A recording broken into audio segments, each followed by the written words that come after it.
Um, so in my own investigations, as you suggest, I always try to focus on my own experience and not go by what I believe or what I've been taught about the nature of reality.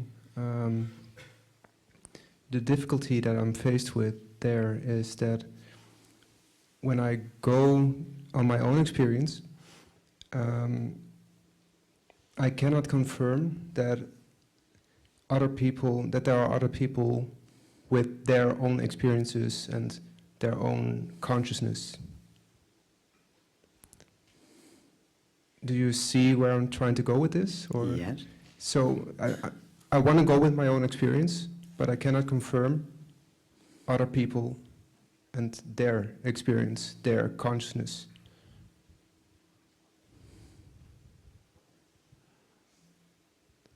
And I know that you compared this to something like a tower and consciousness shining through all of the windows, and every window is a person or something like this. Yeah, that was Ramana Maharshi's metaphor, yes. Okay. Yes. But that's still somehow not sufficient for me because I cannot confirm that myself. That's true, that's true. We can't confirm that other people have their own conscious experience. After all, I mean, you could all just be cardboard cutouts in my mind. It's true, I can't know any of your thoughts or feelings. In fact, you do look a little bit like cardboard cutouts. Just patches of colour with vague shapes to them. That's all I know of you.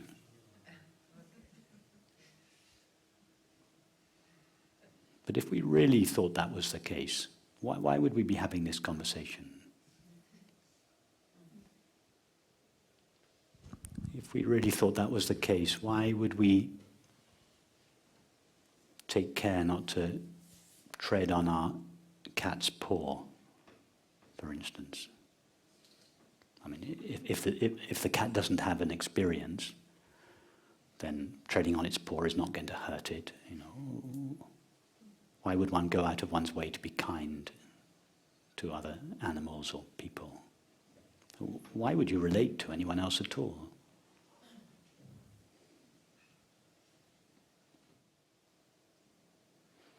But you're right. We can't verify for ourselves that there is any other experience other than our own. But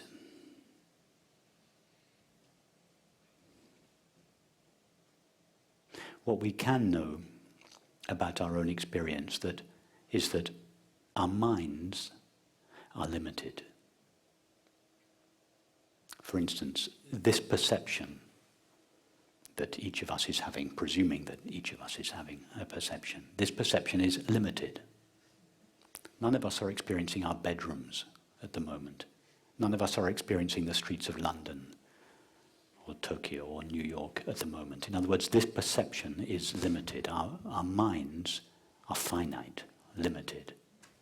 The stuff they are made of is not. The consciousness out of which our minds are made is not itself limited, but the activity of the mind is limited. And therefore all the mind's knowledge is limited. All the mind's objective knowledge is limited.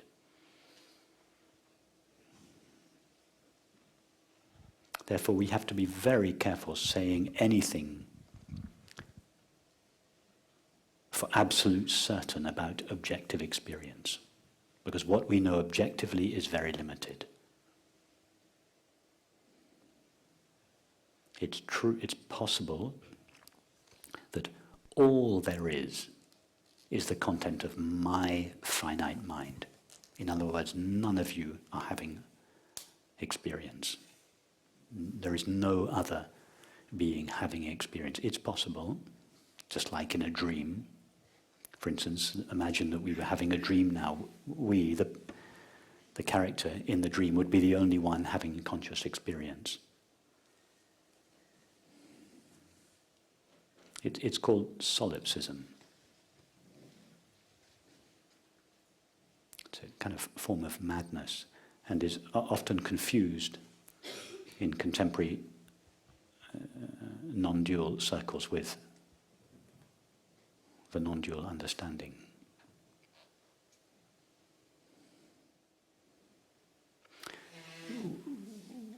Would you agree that your own mind consists of a multiplicity and diversity of thoughts and feelings and perceptions? Yes. Okay. And would you agree that each of those thoughts, feelings and perceptions was made out of the stuff of your own mind, whatever that is? Yes. Okay. Now, if one finite mind, your mind, can take the form of numerous thoughts, feelings and perceptions, each of those thoughts, feelings and perceptions being made out of the stuff of that single mind, why couldn't there be one consciousness which has the capacity to take the form of numerous finite minds? Each of those finite minds being made out of the stuff of consciousness.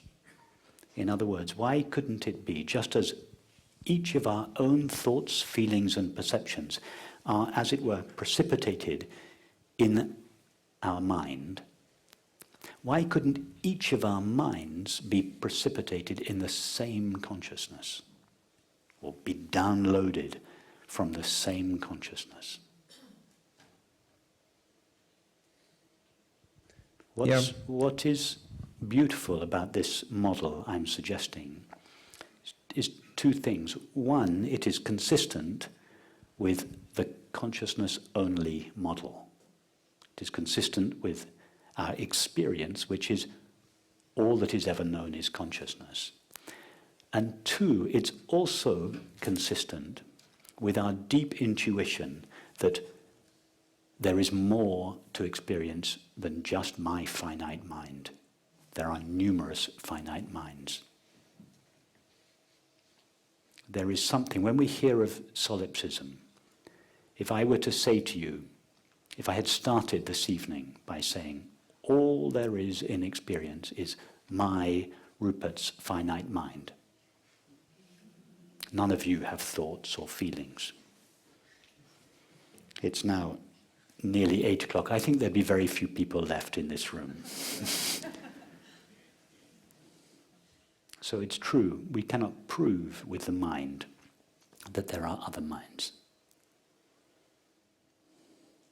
But there is obviously very much more to experience than just our own finite minds. Therefore, we have to be open to the possibility that there may be innumerable minds, all appearing in and made of and known by infinite consciousness.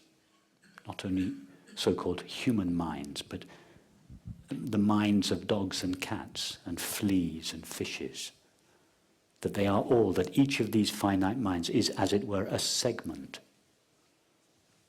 of the one mind, God's infinite mind, the mind of infinite consciousness. That each of our minds is downloaded or precipitated within the same infinite field.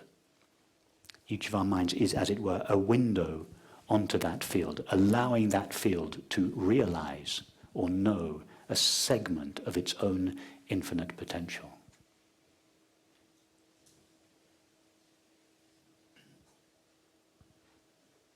The beauty of this model is that it's based on experience, but nor does it deny our deep intuitions.